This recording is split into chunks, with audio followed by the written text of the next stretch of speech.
또 이렇게 준비하러 가봐야 되겠죠. 네. 오늘도 일단 호가는 지금 들어오는 거 보니까 또 한 1% 또 내주고 있고, 코스닥은 한 2%. 네. 일단 불안한 심리, 이게 불안한 심리보다는 또 증시 격언 얘기지만 뭐 자주 다 아시는 내용일 수 있어요. 근데 요즘 이제 신규로 시장 참여하시는 주린이 분들께 네. 조언을 드리면은 이제 모든 재료에 앞서는 것은 수급이다.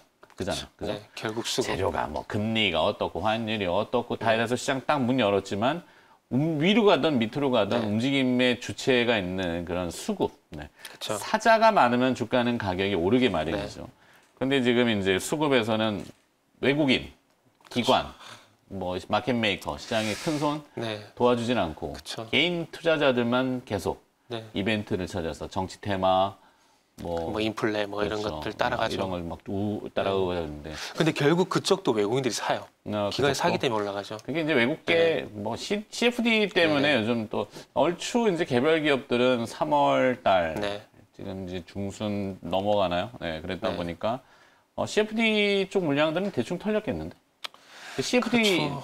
때문에 이제 과세 기준 있잖아요. 양도 차익 과세 때문에 뭐 하여튼 이슈가 좀 있어서 많이 개별 기업들은 외국계라고 하는 그 창구 뭐 보통 보면 많이 등장하는 창구들이 있어요. 네. 그쵸. 근데 그게 참 개인 투자 입장에서는 그게 진짜 외국인인지 그렇죠. 외국인 창고를 통하는 개인인지 기관인지 알 수가 없어요. 그렇죠. 그러니까 그게 어찌 보면 정부에 대한 비대칭이라 봐야 되겠죠. 그래서 그런 부분들 때문에 정말 죄송한 얘기지만 개인 투자자분들은 외국인과 기관을 이길 수 없다라고 봐야 될 것 같아요. 저 개인적으로 예전에 그 동학개미 얘기가 나왔을 때도 네. 저는 솔직히 동학개미 힘을 안 믿었어요. 왜냐하면은 지금도 CFD 계좌를 얘기를 하고 있지만 이 CFD 계좌도 조금 전에 언급을 드렸지만 이게 진짜 순수하게 외국인인지 이게 기관이 사는 건지 개인이 사는 건지 개인 투자자는 몰라요. 그 창구를 열어볼 수 있는 권한이 있는 사람이지 않는 이상 알 수 없는 부분들이거든요. 그러니까 거기에서만 해도 정보 비대칭성이 생기는 거고, 그리고 증시에 대한 정보라든지 정부에 대한 정보라든지 이런 부분도 솔직히 말씀드리면 개인들이 늦을 수밖에 없습니다. 그러다 보니까 제가 항상 말씀드리는 것이, 그래서 시장 증시에서는 퍼스트 무버가 되지 말고 어쩔 수 없이 패스트 팔로우 전략을 할 수밖에 없다는 말씀을 계속해서 좀 드리는 거고요. 어쨌든 우리는 그러니까 소위 그런 얘기 많이 하잖아요. 뭐 무릎에서 어깨 팔아라. 그게 이렇게 생각하시면 돼요. 그냥 시작은 외국인한테 주는 게 맞습니다. 걔네들이 이끌어주면 우리는 그냥 살짝 그냥 거기서 올라타가지고 거기서 우리가 먹을 것만 먹으면 되거든요. 근데 내가 먹을 것만 먹으면 되는데 그걸 좀 오버하려다 보니까 그게 자칫 이게 참 무리수가 되는 경우가 많은데, 자, 그런 부분 좀 생각을 하시면 좋겠어요. 그래서 어쨌든 일단 힘의 불균질 정보 비대칭을 인정을 하는 게 저는 낫다라고 생각을 해요. 좀 화면에 네. 나옵니다만 일단 뭐 심리적인 네. 마지노선, 뭐 지지선 네. 3,000포인트가 이탈이 됐고 오늘도 호가 보면 일단은 3,000 아래쪽에 계속 출발이 될 것 같고 네네. 곧바로 회복이 안 된다면은 이제 3,000포인트는 당분간 또 저항선이 그렇죠. 되잖아요. 기술적으로는. 이런 걸 봤을 때 전략은 어떻게 되는지 이렇게 준비하라. 첫 번째 네. 이렇게 대비하라. 화면 나가겠습니다. 3타임스 이건 뭐죠? 3, 3번입니까? 네. 이게 3세번보다 3타임즈 하면 또 있어 보일 것 같아가지고. 있어 보입니다. 네. 네. 그래서 3세번이 3타임즈를 했는데, 그러니까 3타임즈를 제가 왜 잡았냐면, 네. 그 조금 전 자막이 나왔지만, 이게 올해 들어와가지고 종가 기준으로 3천선을 이탈한 게 어제까지 딱 3번입니다. 그렇다면은 이 3번 3천선을 이탈했는데, 그렇다면 다시 한번 회복시킬 것인가 아니면 여기서 무너질 것인가, 이 부분인데, 지금 동시효과만 보게 되면은 일단은 이탈을 한다라고 보는 게 맞을 것 같아요. 그리고 어쨌든 시장에 지금 증시에 매크로 이슈를 봤을 때 악재는 분명하게 드러나 있잖아요. 국채금리. 그러니까 이 국채금리 이슈에 대해서 이 악재가 지금은 선반영되기를 기다릴 수밖에 없다라는 겁니다. 지난주 금요일 날 뭐 중국 얘기가 나오면서 조금 분위기가 반전되는 듯한 그런 흐름이 나왔었지만 결국 못 뒤집었거든요. 그러니까 어찌 보면은 중국이라는 그 호재, 그 부분에 대해서 뭐 고기압이 발생이 됐지만은 이 국채금리라는 저기압이 힘이 더 강하다라는 거죠. 그러니까 아직까지 비는 내리고 있다는 겁니다. 그렇기 때문에 이 비가 그칠 때까지는 기다릴 수밖에 없다라는 거죠. 그렇기 때문에 아마 이 비가 계속 내리게 된다라면은 아무래도 코스피는 3천선을 이탈하고, 그리고 좀 더 하락이 나올 것에 대비를 그냥 하는 게 더 좋지 않을까라는 말씀 좀 드리고 싶어요. 예를 들면은 시장에서 리포트가 나오는 것들은 국채금리가 상승하면서 경기가 좋아지기 때문에 악재가 아니다 얘기를 많이 하잖아요. 근데 네. 그럼에도 불구하고 시장이 하락을 하잖아요.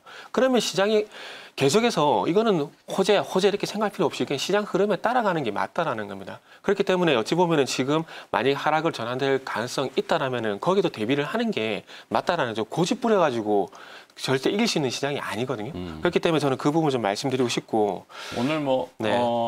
그래요. 하여튼 그러면 또 개별적인 이슈긴 네. 한데 SK 바이오사이언스 또 일반 청약이 있지 않나요? 네네. 그쪽으로도 자금이 또 빠져나가면은 이쪽 국내 이게 뭐 이쪽 유통시장 쪽에도 조금 공동 형화 현상이 또 생기나요?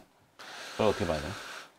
참 그 부분은 저 어저께 타 방송에서도 말씀드렸는데 이게 네. 시장이 항상 이렇게 좋게 말하면 순환매인데 항상 시선이 바뀌는 것 같아요. 작년 같은 경우에 막 빅히트, 바이오팜 상장한다 그러면서 막 붐을 일었었는데 그리고 나한테 지금은 IPO 에 시장에 관심이 없어요. 그러니까 IPO라는 그 이슈를 어찌 보면 국채금리가 덮어버렸다고 볼 수가 있는 거죠. 네. 지금 만약에 SK 바이오사이언스가 이슈가 된다. 그러면 SK 케미칼이 하락할 이유는 저는 없다라고 생각이 들거든요. 그러니까 어찌 보면은 어떨 때는 이거 시장이 참 이게 변덕이 심하다고 생각이 드는 게 어떨 때는 봤다가 어떨 때는 이게 무시해버리고 이런 현상이 너무 반복이 된다라는 거죠. 네. 그러니까 작년 같은 분위기였다면 지금 SK 바이오사이언스 하게 되면서 붐이 될 가능성이 높다고 봐지는데 지금은 모르겠어요. 시장에서 그닥 그렇게 바이오사이언스에 대한 청약에 대해서 주목을 하지 않을 것 같아요. 그렇다고 해서 SK 바이오사이언스가 청약이 인기가 없을 거라는 것은 아닙니다. 시장에 대해서 분명히 대안이 있을 거예요. 하지만 작년과 비교를 했을 때 지금 전혀 IPO에 대한 부분들 신경을 안 쓰고 있다. 뭐 그런 말씀 드리고 싶은 거죠. 네, 첫 번째 이렇게 네. 준비하라 들어봤고요. 잠시 또 신민영 아나운서 갔다가 여러분들의 관심 리스트 상위 그리고 또 특이한 레포트들 쪽지가 나온 것들이 있는 것 같은데 들어볼까요? 네, 다시 개장 준비 들어가겠습니다. 조금 임박했기 때문에 디테일이 필요합니다. 네. 아까는 3타임즈 그래서 3번이라는 의미 뭐 해주셨는데 네. 두 번째 이렇게 준비하라는 거면은 뭐죠? 조금 저렴하게 까먹지 말자. 기억해야 될 4가지. 그러니까 까먹지 말자니까 잃지 말자는 겁니다. 지금 시장에서 변동성이 크니까. 잃지 말자. 잃지 말자가 맞네요. 전 까먹지 말자. 잊지 말자. 잃지 말자. 네. 이 말씀 좀 드리고 싶은데 아마 지금 그 주식시장이 하락을 좀 하게 되면서 제가 봤을 때는 저가 매수 하시려고 하신 분이 되게 좀 많으실 것 같아요. 네.